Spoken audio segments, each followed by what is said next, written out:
Sobrang mananagot ngayon si Senator Robin Padilla matapos na rin mismo nagkalabunagan na sila mismo ng mga Senado doon mismo sa issue niya na naging owner siya ng Pogo Corporation doon sa Makati City.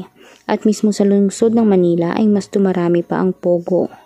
Ngayon na nahuli na si Mayor Bamban ng Tarlac na si Alice Go na talagang isang spy at laking Pogo din na ngayon lamang niya inamin at puro lamang walang alam about sa Pilipinas ay nakarma na nga.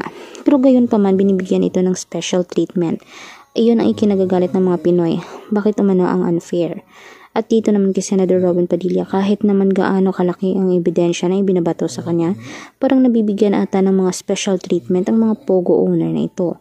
Dahil madalas silang nakukuhanan ng mga kamera o ng mga pictures na talagang nakatawa pa at nakasmile. At alam naman natin na ang kanilang mga pangalan ay umusbong ng kalakihan at talagang nasa bad side sila.